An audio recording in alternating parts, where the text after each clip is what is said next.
आज हम मोबाइल में माइन करेंगे BTC, बिटकॉइन माइन करेंगे बिल्कुल। और आज इस तो मेथड बिल्कुल पुराना ही है जैसे पहले था टर्मक्स का, वही APT अपडेट और अपग्रेड, और जैसे मैंने बाकी वीडियोस में दिखाई है। तो इस डिस्क्रिप्शन में मैंने जो लिंक दिया है वहाँ से आप लोग ऐप्स, माइनिंग के ऐप्स और बहुत सारी चीज़ें डाउनलोड कर सकते हैं। वहाँ पे जाके विज़िट करें, और जो भी एप्लीकेशन आपको नहीं मिलते हैं या क्रैक वर्जन्स होते हैं या जो भी आपको ऐसे चाहिए जो नॉर्मली आपको अवेलेबल नहीं होते हैं, वो आपको यहाँ से मिल जाएंगे। बारे में इतनी मैं डिटेल में बात नहीं करता हूँ। अगर कमेंट में जो आप सवाल पूछ रहे हैं तो मैं उसके बारे में बताता हूँ आपको कि हम एक दिन में कितने डॉलर कमा लेंगे। तो भाई एक दिन में बहुत डॉलर नहीं बनते, मोबाइल से बिल्कुल भी नहीं बनते, कुछ भी नहीं बनता इस तरह का। क्योंकि नॉर्मल PC और लैपटॉप में भी अगर आप माइन करते हो तो कोई आपके डॉलर्स नहीं बन जाते एक दिन में। अगर आपको चेक करना है अपने हैश रेट के हिसाब से या अपने PC या मोबाइल के, तो आप अनमाइनेबल की वेबसाइट पे भी जाके देख सकते हो कि आपको वो कितने हैश रेट पे कितने पर डे में अर्निंग हो रही है। अगर आप अनमाइनेबल के अलावा कोई PC की कमांड या किसी और एप्लीकेशन के ज़रिए अगर माइन कर रहे हो, वहाँ पे आप देख लेते हो कि भाई मुझे हैश रेट बहुत ज़्यादा मिल रही है कि हैश मिल रही है।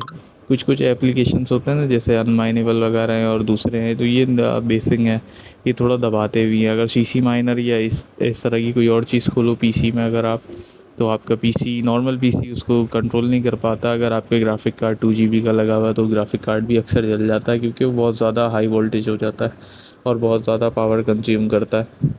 तो बेसिक माइनिंग से फ़ायदा उठाने का मकसद असल में ये है कि अगर आपके पास जो आपको कॉइन्स पता हैं, आपने प्रिडिक्शन ली हुई हैं जैसे पेप कॉइन वगैरह, या कोई इस तरह के जो भी कॉइन होते हैं ना 8-10 ज़ीरो के बाद उनका कोई एक पता नहीं सेंड बोलेंगे उसको क्या बोलेंगे, वो इतनी सी वैल्यू जिनकी होती है, लेकिन आपको पता होता है आने वाले फ्यूचर में वो बहुत ज़्यादा हो जाएंगे। तो अगर वो एक सेंड के भी हो जाते हैं वो बहुत ज़्यादा माइन हो जाते हैं।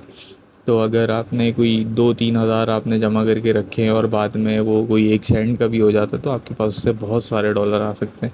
जैसे पेप आपके पास 2,000 पड़े हुए हैं, 2300 पड़े हुए हैं, और वो 4-5-6 ज़ीरो के बाद कोई एक सेंट का है, और फिर वो एक सेंट का हो जाता है अचानक से, कोई आपके पास मेरे ख्याल से 500, 1000, 2000 जो भी डॉलर आ जाते हैं। तो इस तरह से आप फ़ायदा उठा सकते हो इसका। बहुत सारे छोटे छोटे कॉइन जमा कर सकते हो, बहुत सारी उनकी विड्रॉ भी जल्दी हो जाते हैं, वो माइन भी जल्दी हो जाते हैं।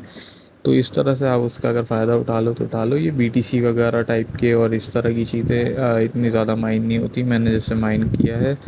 और 24 घंटे चलाने के बाद मैंने आपको बीच में जो एंड में दिखाऊंगा बल्कि कि कितना माइन हुआ था मोबाइल से। तो माइनिंग तो यहाँ पे स्टार्ट हो चुकी है मेरे ख्याल से। मोबाइल में कोई, मेरा नॉर्मली मोबाइल होगा तो इसके अंदर कोई हैश रेट आएगी 200, 250, 300 ऐसे बढ़ती जाएगी।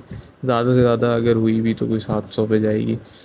हाँ, अगर मोबाइल का जो माइनिंग फार्म बनाया होता है ना जिन्होंने, जिनके पास बहुत सारे मोबाइल होते हैं और बहुत अच्छे चिपसेट के साथ वो यूज़ कर रहे होते हैं जैसे 15-20 मोबाइल, तो उनके लिए बड़ा फ़ायदा है। वो कुछ उनके पास फ़ायदा होता है। ये देखो मेरे पास 24 घंटे चलाने के बाद ये 15, ये कोई एंड वाले 15 डिजिट आए हैं, 15। तो इस तरह से ही फ़ायदा होता है, इतना ज़्यादा कोई फ़ायदा नहीं होता जिस तरह से आप लोग सवाल पूछते हैं। बाकी इसका डिस्क्रिप्शन में मैं डाल दूँगा जो भी मेथड, वहाँ से भी देख सकते हैं। पुरानी वीडियोस में अगर बिल्कुल डिटेल में देखना चाहते हैं तो वहाँ से देख लें।